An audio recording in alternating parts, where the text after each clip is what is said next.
We were really the first cancel culture brand. We never raised a dollar. It was just the three of us. And Jeff's dad, my partner, found Jamie Dimon's emailed him and said, Jamie, my son started this business. I've been a loyal customer of the bank. I'm trying to refinance his house to help my son build his business, build the American dream. And within 24 hours, he got an email saying, love it. It was something I could never even imagine. But my favorite story to tell is he built a brand that disrupted an entire industry and turned Four Loko into a cultural phenomenon. Meet Jaisen Freeman, the fearless co-founder and co-CEO of Phusion Projects. This is the story behind the legend. The amount of money we were making was, when someone walked in the store, we're like, I want everyone to know what we do. We have to stand out in this sea of colors. Saturday Night Live did a 2-minute skit on Four Loko, and it became so big, companies were really scared. We're getting the consumer without even spending money, and they're like, what the hell is this? There's no rules with Loko, and we're for everybody. You cultivated a very authentic community from the beginning. Like, what's your playbook for creating a great community? Our first one is like entrepreneur spirit. We give people the authority to make decisions. And then I think the second thing is, this is an interesting one.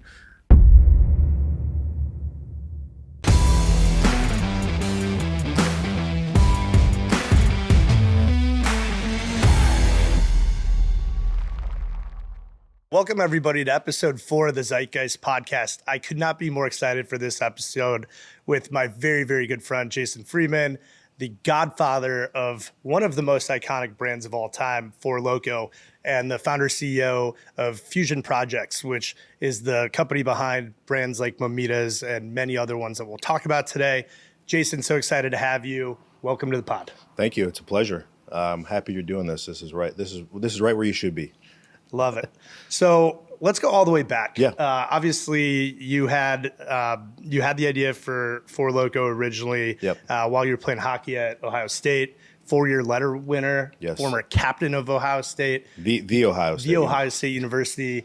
Talk to me about young Jaisen, even prior to that. Like, when did you first know you were going to be an entrepreneur? What were some of the early ventures maybe you had at school before this? Right. Let's start with the OGJ. Yeah. I mean, listen, my first, and I think all young hockey players, I'm sure you had this, is like, I'm going to play in the NHL, right? And I got a scholarship to go to Ohio State. It was a great experience. I got to play in the minor leagues for a little bit. But then, I think reality at some point has to set in. I mean, listen, we as entrepreneurs are, we're optimists. But at this point, I got injured and I was like, what, I'm going to wake up and be 40 playing minor league hockey. It's probably not the path that I want. And not that that's a bad path. You don't want the Reggie Dunlap Yeah, life. listen, it's not, I'm not putting that down. I knew that wasn't for me. I knew there was something different. And I don't ever, wonder, did I give it a shot, right? I did everything I could. It just wasn't timing or whatever. Maybe I wasn't what teams needed, whatever it was. So Ohio State has a great athletics program, obviously anchored by the football team. But if you go play pro, you can come back at any time and get your scholarship to finish school because they really want you to graduate. Amazing. And so I came back, finished school, and then on top of that, I got to do accelerated program to get my MBA at the same time and got it paid for. So I was like, this is perfect. And, I didn't really have a lot of ventures because sports took up a lot of my time, but I feel like that is the basis of entrepreneurship. You're building yourself, your body, your brand, everything. Your team, team culture. I mean, honestly, our company culture is a lot like a locker room, in a good way, not the Trump locker rooms, but in a good way, right? And so I think I always knew that I didn't want to work for somebody, and I wanted to kind of create my own destiny, and I think that's very similar to being an athlete. So there's 3 of us that started the company. We were friends in school, and originally we were thinking about starting a vodka, but there were so many vodkas on the market, but all of our friends were drinking Red Bull vodka. And we're like, okay, this makes sense. And the first genesis was actually not Four Loko. I think this is important for a lot of entrepreneurs, and I know you can relate with this as well. The first iteration of our product was terrible. It was called Four. And I think my partner, Jeff, was like the only customer, right? It was terrible tasting. We didn't know anything about it. We just rushed to get a product to market, and we thought, everyone's going to love it because it's us, right? And we got a dose of reality real quick. But I think we never raised a dollar, and it was just the 3 of us. And what was the product specifically? It was caffeine, alcohol, and then we had this great idea to add wormwood oil, which was the active ingredient in absinthe. And it was supposed to be an aphrodisiac. Yeah. So we thought, like, people are going to love this. So is it four? Because there are four ingredients. There's 4 ingredients. Yes. There's actually 5 ingredients, but we went to Ohio State. So Yeah. The Ohio State. The Ohio State, of course, not known for the math program. All right. So you have your first MVP product. Yep. You try it. Doesn't work. Yeah. But you learn things. Yes. And specifically when you're founding a company with people, you learned what their skill sets were, what Yes. their strengths and weaknesses. Yes. What did you learn about that founding team at that moment? Yeah. And what green shoots did you see that helped ensure that you would have, or at least give you the confidence to say, hey, I think there could be success here, as opposed to, I'm going to keep playing in the minor leagues and think Right. I'm going to make the show and it's never Right. going to happen. Yeah, I think there's a couple genesis there. One is we saw the products that were on the market and we knew, well, I don't know if we knew, we felt we could do better, right? I think that's generally one of the common themes of entrepreneurs. Like, okay, there's something there, but I think I can do it better this way, right? And I think a lot of the products around the market were being targeted towards us. I mean, we were our consumers at the time, which helped a lot, Yeah. right? We were marketing to ourselves and creating for ourselves. But these products were being created by people that had no idea about anything about our lifestyles. You got to remember, this is, we talk about this. We're going to be 21 next year. So we're going to be legal drinking age. Four Loko is going to be legal drinking age next year. Well, and it aligns perfectly with my high school and, Right. and college career. College career. And so I think, at that time, you got to remember, there wasn't a lot of data. Things are very different. The world has evolved a lot as far as targeting consumers and understanding consumers. So you have people making products, for 21 to 25-year-olds that had no idea of their lifestyles. We knew, right? Yeah. And people were drinking stuff just because, it got them drunk and it was a good price. And so we thought we could elevate that, actually make a brand, make something that people were proud of holding. And so the next genesis of Four was called Four Maxed. And what we found was craft beer was starting to emerge and higher alcohol was starting to become popular, right? And not just like Steel Reserve or those type of drinks. This was actually like, expensive beer was, 8, 9, 10% alcohol. And we saw that was something, a lane that we could play in. So we upped the alcohol from 6% to 10% and the sales doubled. So, all right, we got something here. We got something, things are moving. And the only reason this happened was because it was still only the 3 of us. So we were going and doing the sales. We were in the stores, we're talking to consumers, and we're seeing literally what people are buying day in, Was day out. this mostly like in Columbus at this point, or were you starting to get some? We were wider really just in distribution? Ohio. We started to kind of creep into a couple other states because we needed cash flow. Yeah. But we weren't getting rebuys. It was just like pipeline fill. Yeah. It was just to keep us afloat, right? But as we're doing that, we're learning, we're seeing what's happening, what's selling, boom, boom, boom. What's the next iteration? And what we saw was the big cans, 24-ounce cans, is what people really, what they wanted. And it was iconic. And Yes. It still is. Yes. And then we raised the alcohol percentage to, I don't want to say the most that we could do. We raised it to the most that we could do that would still taste good, right? Where we could still get a good flavor profile. And this is about 2 years in. And it was instant. Like, it was instant. Now, I don't want to say it was instant. You got to remember, again, as we talk about like a timepiece, we were on Facebook because So this is like 2006, this is like 2008, 2009. Okay. Yeah. So, Yeah. which lines up perfectly Yes. because my first business Yes. was running all the nightlife at Yes. Duke. Yes. And every single night before I'd go out, Right. I'd have an orange Four Loko. Right. That was my, Yes. that was, I Yes. wouldn't drink it all Yeah. at my parties, but Yeah. I would have one Yes. before to get it going. Yes. And I couldn't have done what I did without Yes. your product. You're welcome. You owe me some of your equity in Cameo because you wouldn't be here without me. Sure. But you're right. And so what we found and what we learned was and exactly what you're talking about, what Four Loko is. And one of the things that we look at when we create new brands is what occasion are we owning, right? What's the occasion? And Four Loko is the pregame occasion. It is $3, right? And I'm going to get 75% of the way I want to get to. Yeah. And now I can go to the bar or the game or the nightclub and spend $15 on one drink. Yeah, and you're ready to go. Instead of 6 drinks, right? Right. And so we're very specific on that lane and we know the lane that we play and we've been very consistent with it, going through. But back to the timepiece, again, we're trying to confirm this right now, but I think we were the first brand on Facebook because we were in college and we had accounts, right? And so Interesting, because Julie just said she was one of the first, or she was the first on Twitter. She said. Yeah. But totally right. Yeah. I remember that era.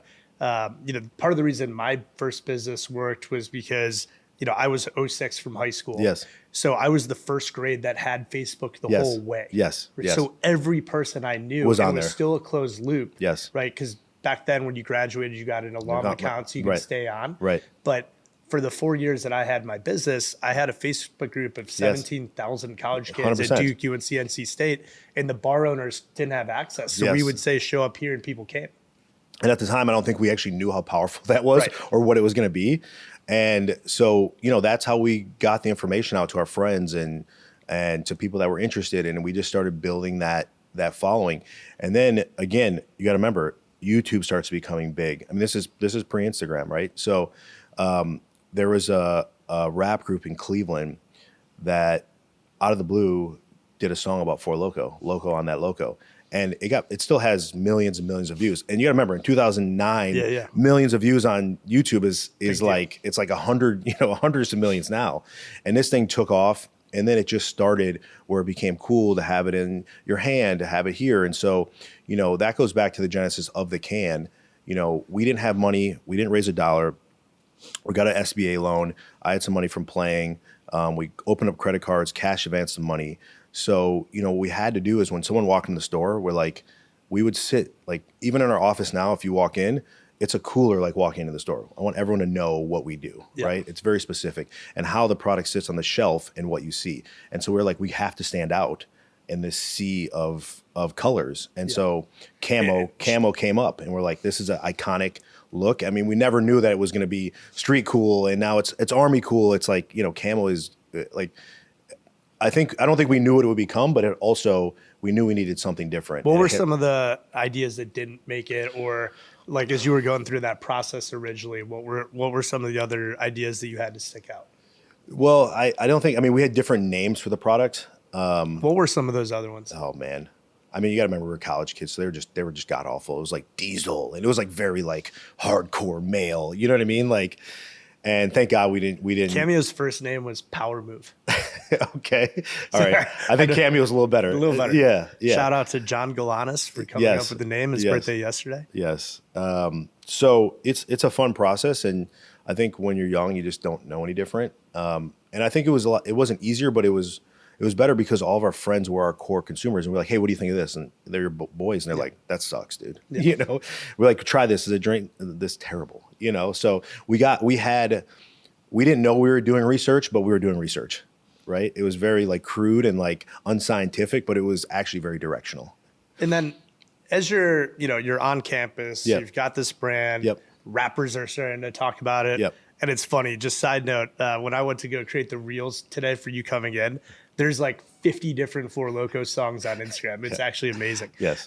But I would assume a lot of it was, handing out cans and talk to me about some of those really unscalable things that you did early to just start building a following and get people to try the product. And you knew once they tried it, they were hooked. Right. Yeah. Especially Four Loko, not just Four. Yeah. I mean, with alcohol, you obviously can't do what you just pop up in a park and hand stuff out.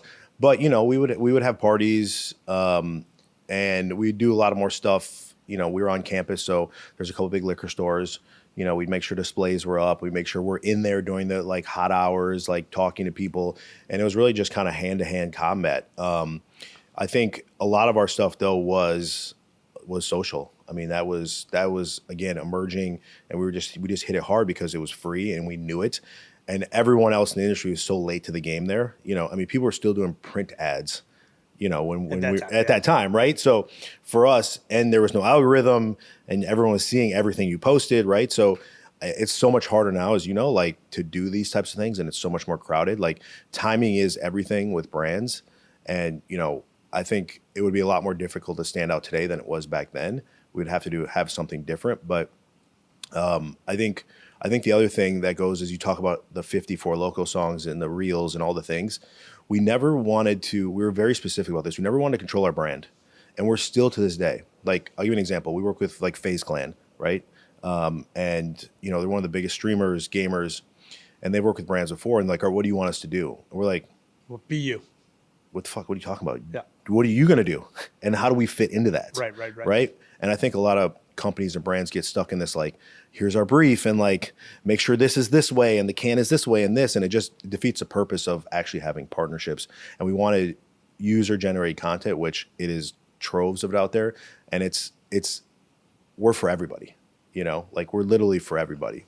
And my favorite story to tell is during the election, we made these hats, and they're super bright red hats, and they say, "Make America Loco Again." And so I'll wear it, and I'm walking through O'Hare Airport, and people would be, 20 feet away, and I would just get the dirtiest looks, right? Just like, and then they get close and they read the hat and they start laughing, right? And then once they start laughing, they're like, "Wait, what side are you on?" Right? And that's Four Loko. We just unapologetically us. We don't give a fuck like who it is, what it is. We're for everybody, right? And so that's what we wanted the brand to be. And I think that's kind of like who we are. And it's just like we will. There's no rules with Loko, and that's why the brand I think has become iconic and fun because people see through the bullshit. Yeah, and I think of so many of the brands that I admire right now, whether it's Liquid Death, yes, or similar, whether very it's similar. Sean from Dude Wipes, yes. We had him on the first episode of the pod. It really was like creating this product and then letting the users kind of tell the story and be the brand advocates. Yes. And he's taken it as far as his most recent product is a 2-wipe. It's a Dude Wipe with 2 wipes in it, and it's because John Mayer sent them a DM and literally said, "I love the product, but brother, we live in a 2-wipe world." So then they started packaging 2 Dude Wipes together. That's and amazing. I mean, it's amazing, right? Yeah. But like, what? So you're getting this early traction. You're getting the street cred. You're in rap songs. People are wearing shirts. It's popping up in pop culture. Yeah. You cultivated a very authentic community from the beginning, and that community still comes today. Yes. What lessons do you have for others that are trying to cultivate that community? Because everyone's talking about community, but so many people try to force feed it. Yeah. Like, what's your playbook for creating a great community? Look, I think number one, what you're talking about, like Dude Wipes responsiveness, right? I mean, again, we can't take every idea that everyone has, but at least you're responding them, and send them some swag or send them something like, "Hey, we appreciate your comment. We're going to look into it." We also have, and this is real, like we have so much data. We do a lot of research, right? And I don't do research to be like, what's the next flavor, blah, blah, blah. I do research as like confirmation bias. Like, okay, are we thinking the right way? But I actually, when we look at the things that we're doing, we asked our consumers who wants to be like on the Four Loko like panel. And so, we'll ask them questions, we'll get them involved, we'll get them engaged, and they kind of help get to pick flavors. And so, now this creates this like sense of I have a voice in the brand that I have. And then the third thing is, and I'm sure you get this a lot, we get so many people who are like, "Hey, will you sponsor me?" Right? And they're not, everyone's an influencer today, I guess, like even without being it. And we're like, "Yeah, we'll sponsor you. You got to do this, this, this." And you get, quarterly swag, and, you get all these different benefits. And it's a very simple thing that people just love to be a part of, right? And it's like the hats and the shirts, and like it's simple stuff. But I think what happens is people start to look at like, okay, what's the cost of this? What's the ROI? Is there a CAC? Like you start doing these finance terms into actually building a community, and that's when you get in trouble. Of course, you can't have an unlimited budget on this stuff, and you have to have some parameters, but some things, there's just not going to be a financial ROI on it. And you got to understand those things and be very engaged. And then I think third is my partner, Jeff, and I, like we are heavily engaged with, our first consumer is our employees, right? Our second consumer is our distributors. Our third consumer is our retailers. And then our fourth consumer is actually people behind the product. Wow. And so we're engaged with all of those heavily. They're all part of our community. And I think you can't just look at the end consumer. There's so many people in between that have to be part of that, talking about you, building you up, and they're your advocates out there in the real world. So this thing's snowballing now, right? You're in Ohio, you're starting to creep in other states, and then all of a sudden it fucking explodes. Yeah. Talk to me about that, Todd. Yeah, listen, there's nothing that will prepare you for it, and I think I think you can understand this. It is exciting and scary and weird and imposter syndrome and all these types of things at the same time. I think for us, it was a little different because we went from, me opening every credit card that I possibly could, cash advancing money just to make payroll and be like, oh, the check's in the mail. Oh, like all kinds of shit, like to like signing off on a purchase order, for $30 million of inventory, right? And like you think you're ready for that, but you're never actually, because you didn't have that money at the time, right? We didn't even have a line of credit, So I think back to sports, it just prepares you for these moments of just like, okay, here we go.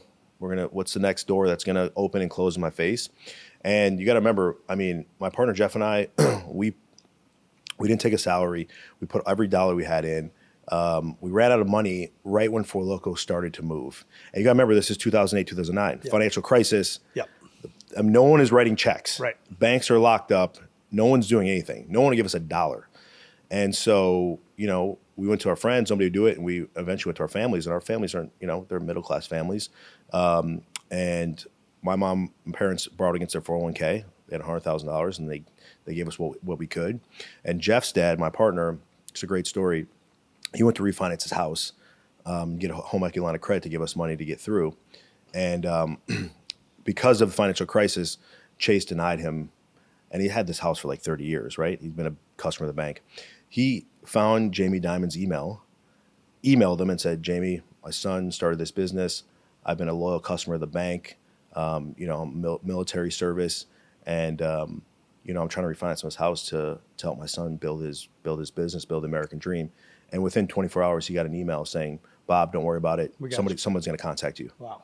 And I don't know if it was him, but again, back to building community and whatever it is. This is a random guy. Doesn't mean anything to the bank, emailing and get a response right back. And then we got that money and that helped us get through. And it's such a good lesson, right? Right. Like the busiest people in the world often are the people that respond the quickest too. 100%. Yeah. And, I think about that. So long story short, the money comes in. Yes. Right. Yes. You make payroll. We make payroll. We start to get a little.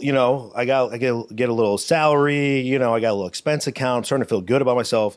And then it just, the amount of money we were making was it was something I could never even imagine. And it was like the scene in Scarface where dun, dun, dun, yes, dun, yes, dun, yes, dun, dun, yes, they got the telephone. yes, They're calling 100%. Everyone's laughing, And so we took our first vacation, and we went to Greece, and Jeff and I were sitting there, and we're like, "This is too easy, man. This can't be this easy." We were, Saturday Night Live did a 2-minute skit on Four Loko, right? Like every night show, and the problem is, the social media influence and amplification at that time, we were really the first cancel culture brand. And it became so big. And I think the other companies were really scared because we were doing the things, they didn't know how to do. We were getting the consumer without even spending money. Right. Right. And they were like, what the hell is this? Right. And they didn't have the capabilities nor the know-how to figure out what was going on. And then you have, lawmakers who are older, don't understand it, and they're seeing stuff on YouTube. People are probably misusing the product or whatever, and they're like, "This is illegal, right? This is bad." And so it was less than a year that we were making money, and then we got every single agency, everything went in. Now, going back to the product itself, alcohol is one of the highest regulated industries in the U.S., right? Food, alcohol, pharmaceutical. There's so many level approvals. And on top of that, not only you need federal approval, you need state approval. So, they started this theory that we were making an illegal product and it wasn't safe and it wasn't all this stuff. And it's like, okay, we went through this process. And the mistake we made, I think it was our naivety. We thought that everyone would love our story, like two, middle-class kids built bootstrapped up, Building the American dream. the American dream that everyone talks about, right? Yeah. We're like, oh, everyone's gonna be happy for us, and then you got there, and no one's fucking happy for you. No. Because you're taken away from their business, Right. And there's always going to be a competitive response. And do you think big liquor was behind that? Look, am I a conspiracy theorist? No, but yes. I mean, at the end of the day, it was too concerted an effort. And, look, Chuck Schumer is holding a press conference saying, like, this product's marketing to kids, right? Like, and not realizing, like, he's actually advertising for us. Yeah. Right? Like, full disclaimer, I didn't actually have it in high school. Yes, exactly. So, that was the hard part. So here's the kicker of the whole thing. We got a letter from the FDA who does not regulate alcohol. There's a total separate body that regulates alcohol. And basically what they said was, we don't know if mixing caffeine and alcohol is safe. Okay? And in our jurisdiction, it's the first time they've ever ruled on alcohol ever. And it's because they said, you're using synthetic caffeine, which we consider a food additive, as opposed to naturally occurring caffeine, right? So that was their big distinction. So this created a whole bunch of basically like hysteria. It's like, is it safe? Is it not? Can we sell this? Can we not? Right. And so we were like, all right, listen, we built a brand that's bigger than caffeine. Let's just wind down this product and then we'll make a new version without caffeine, right? And that's not what happened. Like, everyone started to get really scared. Like, of course, like a Walmart's like, we're not selling this anymore. Like, we're not going to be involved in any of this controversy. We had distributors with millions of dollars of inventory, right? So we said, all right, this is what we're going to do. I actually remember we threw a RIP Four Loko party at Shooters. Yeah. I didn't know you at that point, Right. but I probably interacted with you or someone on your team. 100%. And we got all of the Four Loko that was available in Central North Carolina, added up at Shooters 2 nightclub, and we threw a RIP Four Loko party because it was the last day you could have the old stuff. Yeah. Yeah, and there was vigils in Times Square. There's a guy. It was like a funeral. There's a guy, Eddie Wang. He's like, he had a show Fresh Off the Boat. He was a big guy at Vice. He had a restaurant in New York, and he decided to go against the laws and have a Four Loko party. They arrested him. It was like prohibition style. They came in It was hysteria. Like, there was accounts in California who were ordering full truckloads and then airlifting it to China because the Chinese market was super interested in the product, right? So it was just all this mass hysteria and just misinformation.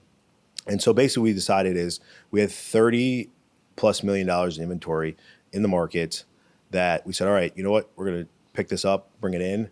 We're going to remake the product because we knew the consumer was there without caffeine, right? And we obviously didn't have $30 million to pay. So we had to figure out a deal. We're like, hey, we'll pay you on new invoices moving forward.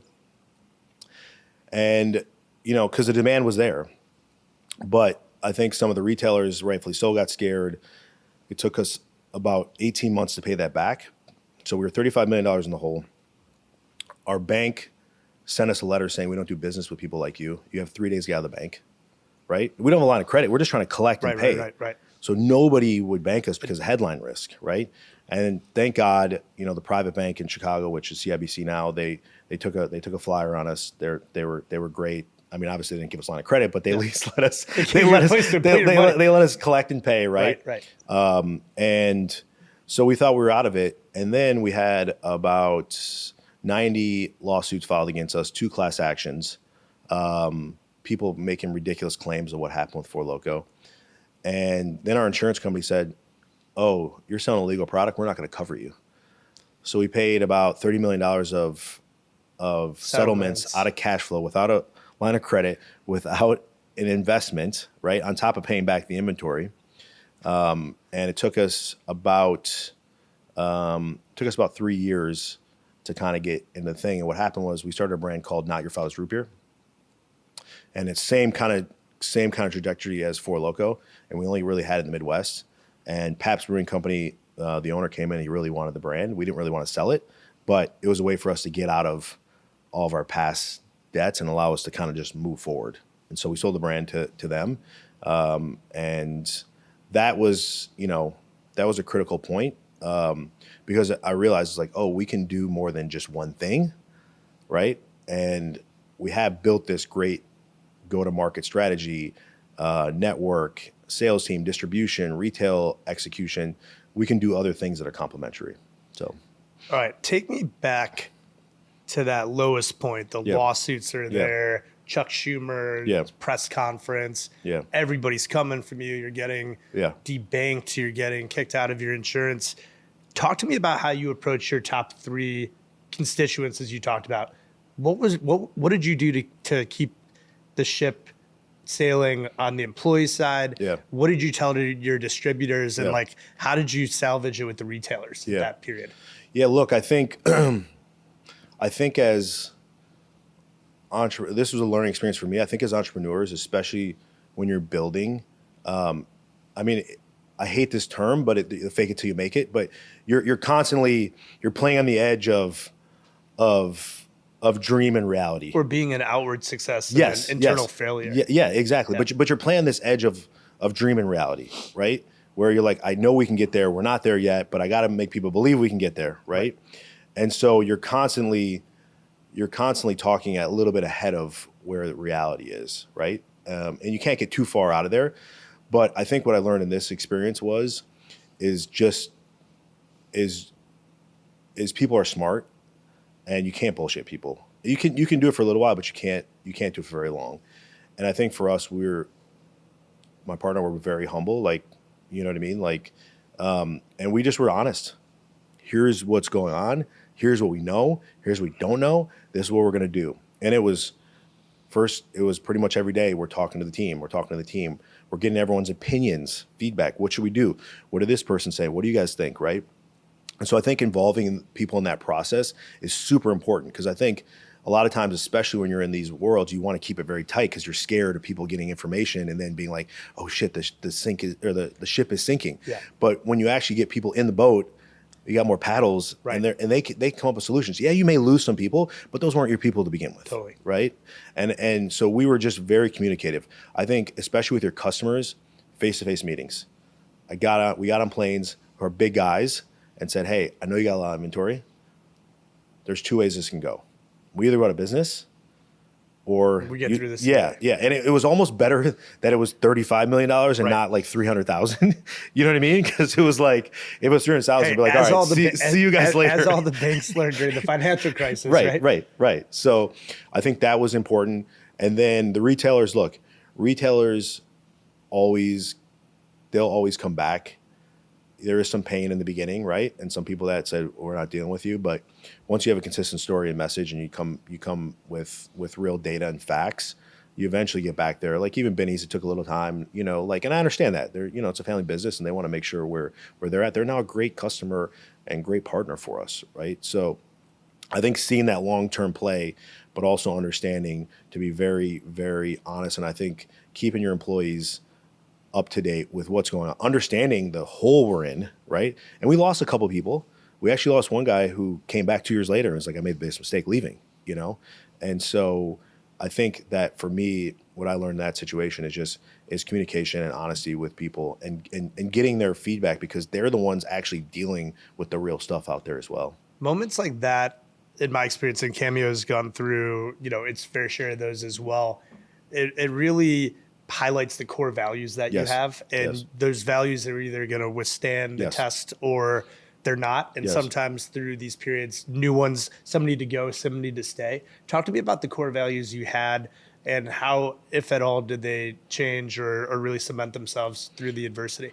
Yeah, I think, listen, I mean, we have some key core values. I think the ones, our first one is like entrepreneur spirit. We give people the authority to make decisions, right? And I think people feel empowered that it is their company. I think that's super, super important. I would say it's not my company, it's our company, right? Because I can't do this by myself, right? So I think people feel empowered, and we empowered them during this time with the right information. So when people were asking them, they weren't, like, oh, you're working at that company that's doing that illegal stuff. Well, no, actually, here's the true story, right? And here's what's happening, right? I think honesty, which it's such a kicked around word, but it's like honesty in the fact of like, these are the true facts as we know them right now, and this is what our message is going to be externally, and everyone is saying and on the same page, and not only on the same page, but believing the message because they know the truth behind it, right? And then I think accountability is the most important. We were accountable, right? Hey, this stuff happened, but this is our problem, right? And we're going to fix this, but we need you to be a good partner with us as we move through and fix this. And then I think transparency was important. We had this is an interesting one. We had a huge conference probably 3 weeks after this happened. It's our biggest conference of the year. All of our customers and distributors there. And it's in San Diego at like the Hyatt Regency or whatever, right? And we're like, we can't stay in that hotel.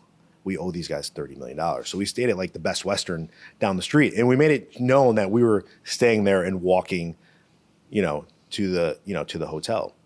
And our biggest competitor at the time was staying at the hotel, pulled up in a Mercedes 600 SL in golded out, draped out suit. And you could just tell that people see that and they understand what your values are very much at that time. And to this day, this created the best relationships I have with these distributors, customers. To this day, they know if something goes wrong, right, we're going to take care of it. Right.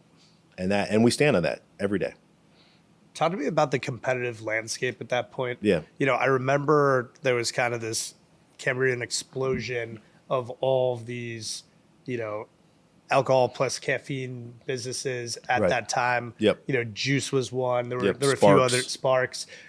It came hot and heavy once you guys had your initial success. Yep. Talk about kind of the going from a kind of category creation and being the Kleenex in the space to suddenly, you're fighting for shelf space, you're, fighting for tooth and nail. And we can talk more about this with Mamitas as well, because I think, certainly that's even harder one. It's been even harder there, but what talk about the competition? What'd you learn from that? Yeah. And how'd your team respond? Yeah, I think that,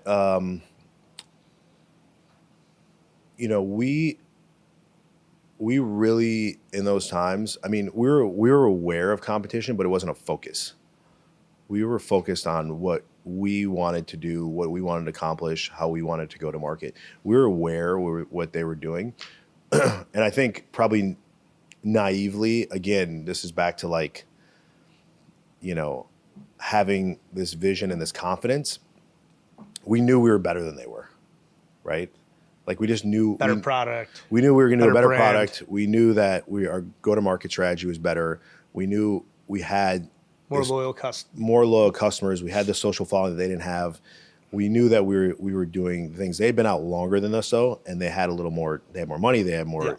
They had more experience. But I think for us, we weren't really focused on them. We were just focused on us, right? And I think that sounds easy to do, and it is sometimes hard when you walk in a store and you see their product everywhere and you're not your product. But it was just this is our lane. We're focused here. We didn't spend a lot of time on the competition, to be honest with you. So you mentioned early data has been a really important part of your business, not just from a confirmation bias, but really knowing your customers. Something we think a lot about at Cameo is owning, not renting your audience. Just like you have to have the CRM and the social to speak to your consumers, the talent on Cameo increasingly in a world now where the algorithms are dominating and it's not a follower graph anymore. It's harder than ever to stick out through the normal means. Talk to me about how you went about collecting data, because a lot of times with alcohol companies, especially, they're going into Binny's, they're buying it in the store there. You're not, because of alcohol uniquely, you're not able to sell direct. So how did you end up building up this, database, and talk to me about that? Yeah. So I think in the beginning, it was organic because it was, Facebook, then Instagram, TikTok, Twitter. Who's following us? Yeah. That was just the basic data. Who is our core demographic, right? And then as things progressed, Nielsen, which is NIQ, they're heavily involved in alcohol. So we buy a lot of data, and I think we were really crawling for a very long time. We were buying it, but we're just oh, this is cool to know. And then it's you saw it on a PowerPoint presentation. You're oh, that's cool, and then you moved on, right? Right. And then I think probably about 5 years ago, we decided okay, this is a huge competitive advantage, right? And for us, we really got to put some like time, effort, and money in this. And now we have, a department of 10 people. This is all they do. And really for us, it helps our sales and marketing team on where to spend money, where to spend their time. Are we doing the right things? And looking on return on investment. And I would say, we're average, anywhere from 7 to 15% growth every year. And I would say we're on the high end of that now because of we're super focused, data focused. And we're still barely walking. Right.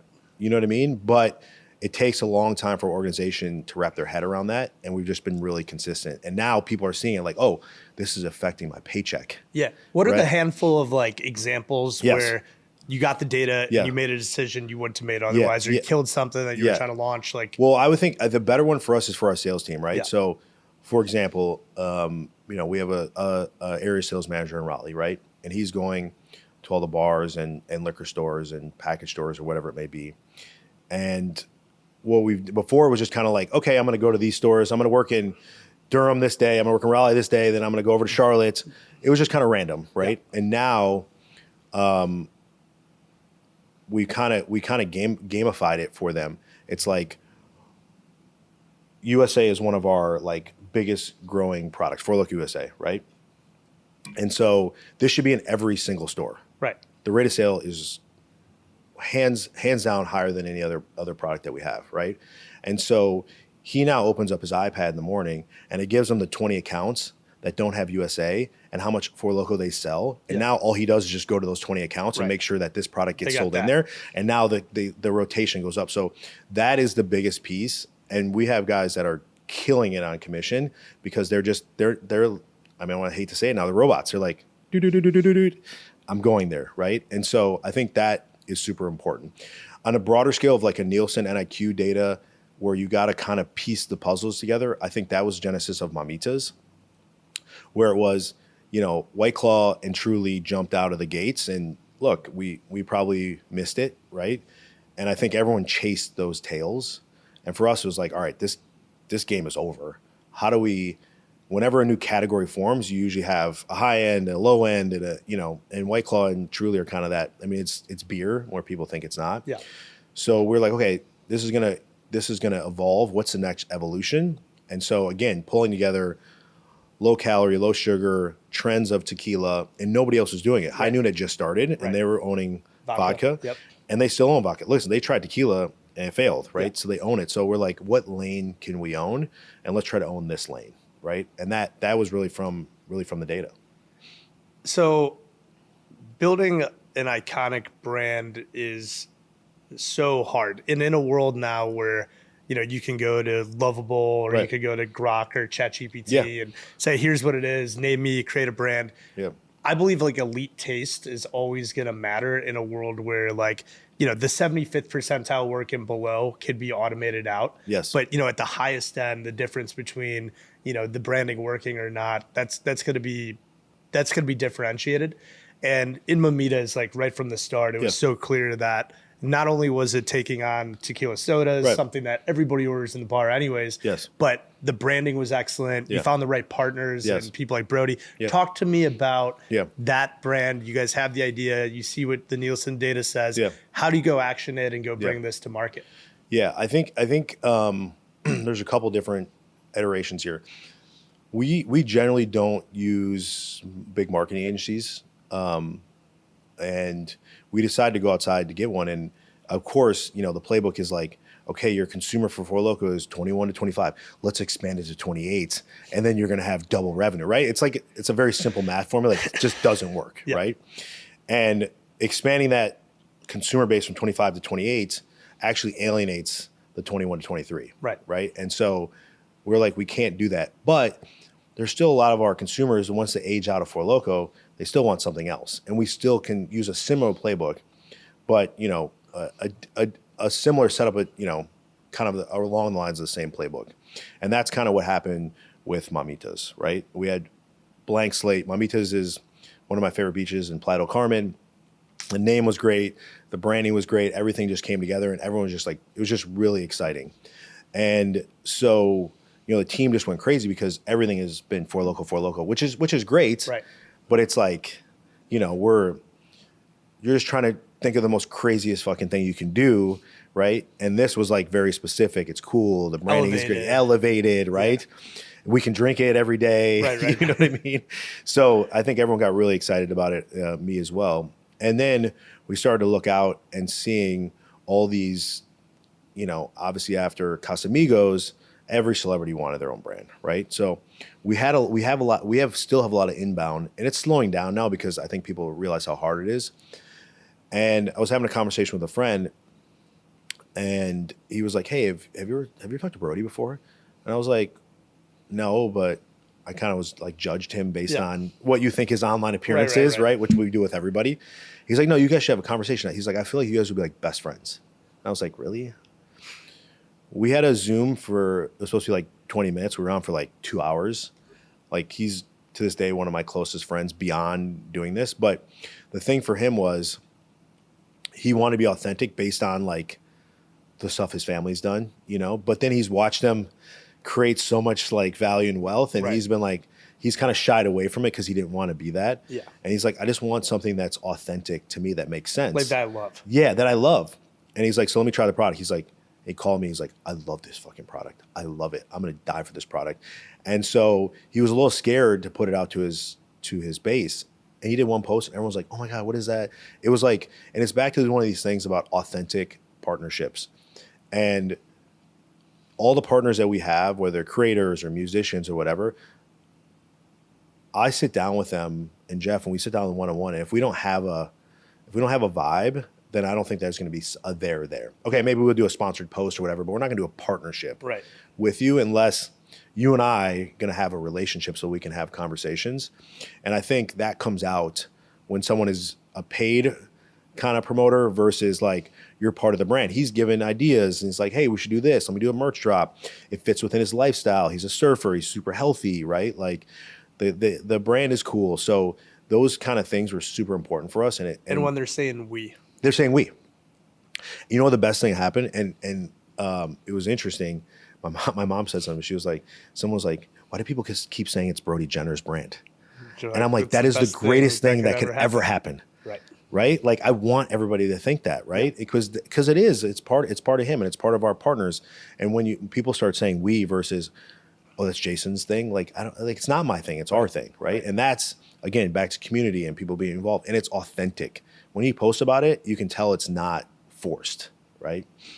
So what did you learn? Obviously, that's been an amazing partnership on both sides. Right. There's many that don't work out. Oh, I've had them. You've had them. Yeah. We've all had them, right? Talk to me about if you're an entrepreneur, you're trying to get the first talent that you're working with, first celebrity, first influencer. What are the signs? We talked about the signs that it's right. They're using the 20-minute Zoom call. Neither of you want to get off 2 hours later. Right. There's just like a very demonstrated use. Talk to me about the early signs when it isn't going to go right and like what that looks like and how you get out of those type of situations without like causing permanent brand damage. Yeah. Well, I'll give a new to world brand example. Most of the partnerships we've had with Loco and Mamitas have been good, but we met John Daly about 10 years ago, and he's like, I want to do this brand. He's like, everyone's making money off my name, and he's like the most authentic guy. He's the guy you think he is. Yep. He's great. He's amazing. We work with him too. Yeah, he's awesome. And so we're like, okay, there's an opportunity here. And this was kind of our first foray into caffeine after Loco, because we were going to do hard tea, lemonade, John Daly. Everything from the can to the plan to the retailers, everything we had it locked and dialed, right? And there was nothing, and this is kind of when Twisted Tea was taking its rise. And, look, we did everything right. We spent money. We did incentive for consumers and for distributors and retailers to go to John's house and golf for the weekend, which was the most amazing thing. Right. He was super engaged. It just didn't work. And sometimes it doesn't work. And I think as opposed to like throwing money on it and throwing money on it and throwing money on it, I just called John and was like, hey man, listen, we did X, Y, and Z, and we're not seeing the pull. We're not seeing the pull at retail. Something is missing in how we're connecting with the consumer of yours. Maybe they're not shopping where we're selling. Maybe we're not targeting correctly. And, he's like, listen, man, I really appreciate you doing this, because in the past, I just won't hear from them.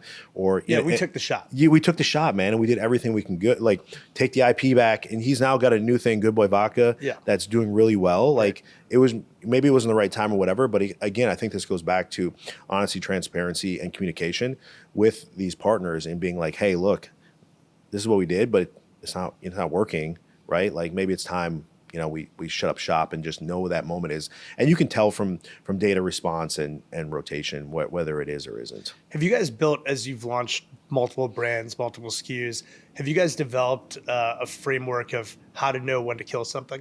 No. It's difficult because, again, that world we play between dream and reality. Yes. Right? And you're like, well, okay, in 6 months, this is going to happen. You know what I mean? And you're constantly 6 months ahead. Look, I think the most important thing, back to communication, transparency, honesty, is the people on the front lines know, right?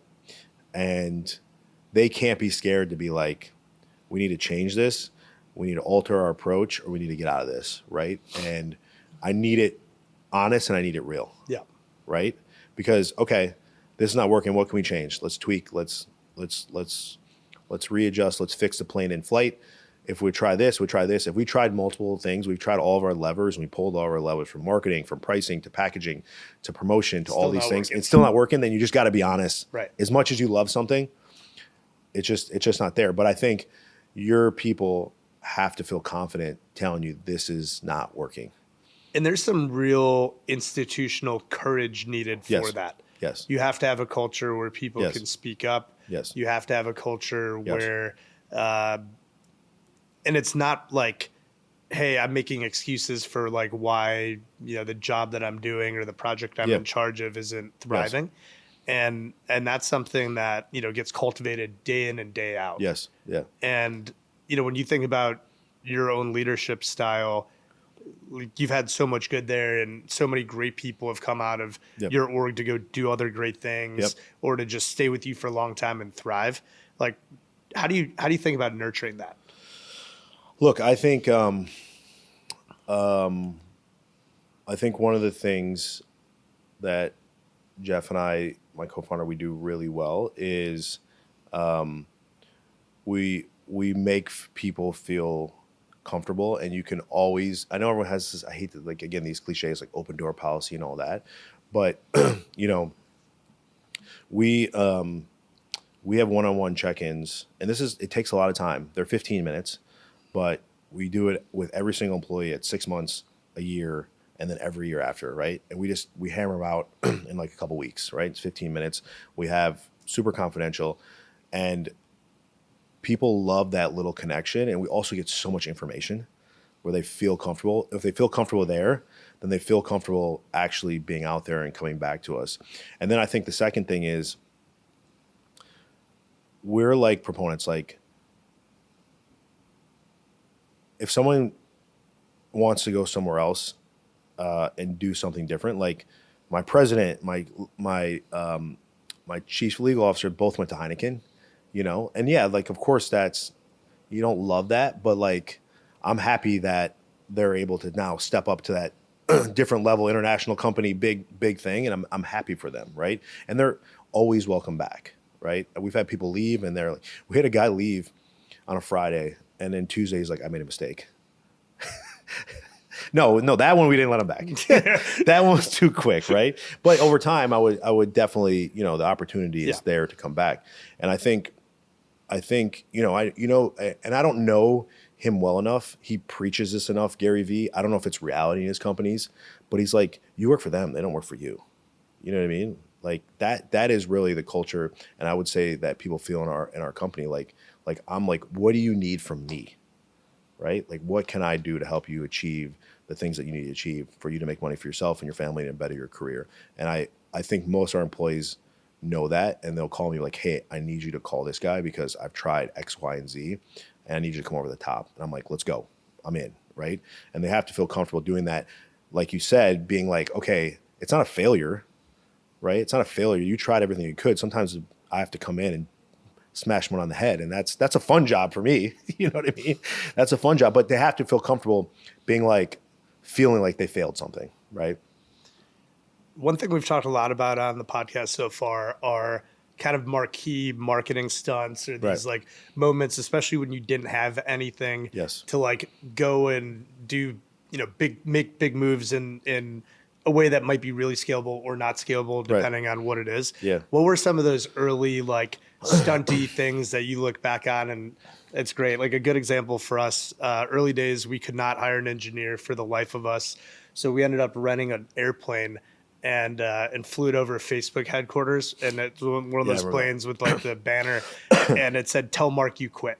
Right. And I don't know that we got any like hires from that, but it was just one of those moments where our brand came alive. Yeah. Another one I remember, there was a girl, this was like year one. She bought a Cameo for like $30 and then she wrote in and she's like, "Hey, I'm in college. I was drunk coming back from the bar.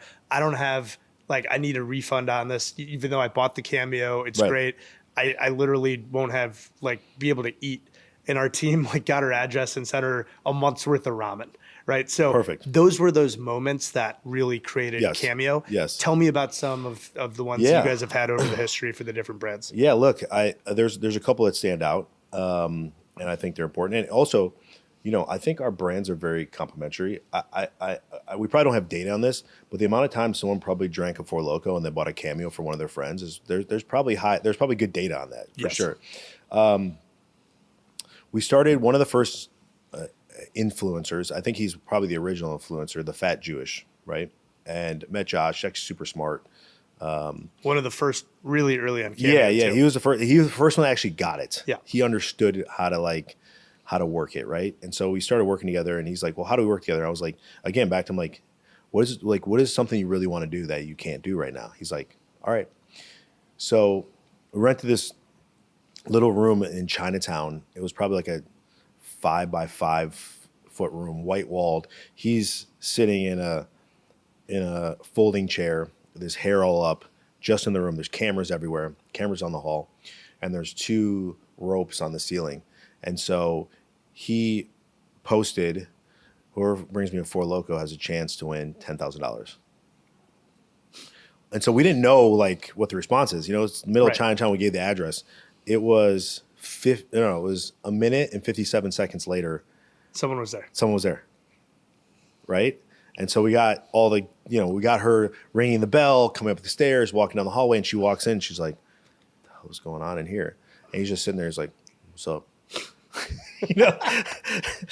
He's like, "There's 2 strings up here. You got to pick which one to pull." And one was a whole bunch of cold cuts, like salami, turkey, ham. And the other one was a whole bunch of ones. And she picked the right one. All the ones came filtering down. She's crying. It's like a whole thing. He just gets up and walks out. And then she's telling her story. It was paying for her kids' school. She worked down the street at Chase Bank. It was a great story. So that was a fun one. The second one that comes to mind was a recent one that we did. And this one was more Four Loko and fun. It was around the election. Again, we're just we just want to mess with people around the election. And so we hired Riley Reed, who is I don't know, what would you call her? A creator. A creator. And we had her run for president. And basically she's like, "You're fucked either way, so you might as well just vote for me." And then we made koozies out of fists. And they sold out in literally 30 seconds. Yeah. So again, we can get away with things like that because we don't take ourselves too seriously, right? And that was and she just wanted to do it because it was fun. It was a relatively inexpensive campaign, but those are some of the fun ones that stand out. What's the one that ended up you didn't do for whatever reason that you still wish you're like, "God, fuck, I wish we had done that"? The crazy thing is, I think after the government stuff and the lawsuits and everything, it was a lot of stress, and we just wanted to stay under the radar. Yeah. Because it was so overwhelming. And I'm not me, I'm not a very public person personally. Right. So for me, it was a lot, so there was just so many iterations of stuff that we really like wanted to do, and we just kind of were like, all right, let's pump the brakes for a little bit here. You know what I mean? Like, let's just keep it down. But I think I can't think of one in particular. So one last question that we Yeah. ask everybody, and this has been absolutely fantastic. Your death row meal. Yeah. So I want you can pick different items from different places. Yeah. And you get to have it's a 4 tops. So you can bring 3 people, dead or alive. Yeah. Who's there and what are you guys scrubbing on? Yeah. Listen. I know what you're drinking. Yeah, of course. We're drinking a Four Loko with side of mamitas. I think that I'm going to make this for me. I think if you have guests, you should probably think about them. But if this is my last meal, Yeah, it's your last meal. I have my biggest weakness is sweets. So it's just going to be like a freaking gluttony of ice cream and cookies and cakes and candies and sugar, like just like literally scooping sugar up and putting it in my mouth. Yeah. Because I'm going down. And then maybe a side of chicken parm. But who's gonna be there? I'm sure Dr. Grossman's going to be really excited about that. Yes, he'll love it. Hey, if I'm going down, I'll go down either way. Who's gonna sit at the table? I think that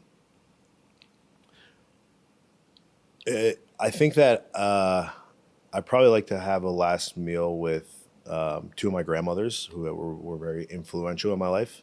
I think would be good for me. I don't know if I would see them after or not, but I think it'd be good to have a last meal with them.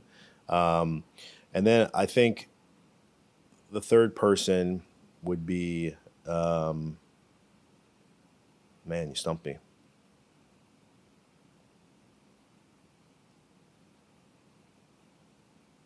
I think the third person would probably be someone like Martin Luther King. Like, just are these stories real? Have we been fed like fake stories? Like, I want to hear like the real stuff, right? Like, what did you go through? How did you? Because the adversity stuff of that like is such another level to me, and understanding like we always think our stuff, and it is for us. It's tough. We went through a lot of shit, right?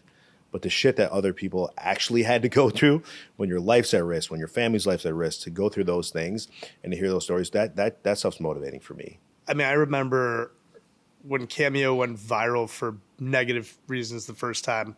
Brett Favre got tricked into making this anti-Semitic cameo, and it was like national news. Yes. I'm on NBC Nightly News, ABC, et cetera, all after. And the big thing for us at that point, if Brett had got canceled and lost his Wrangler ad, that would have capped forever. Everybody. Who could join? So this was truly an existential moment. Yes. And who did I get to spend that night with? Rishi actually had me over his house. Oh, it's perfect. Right, one of our really good friends. Yes.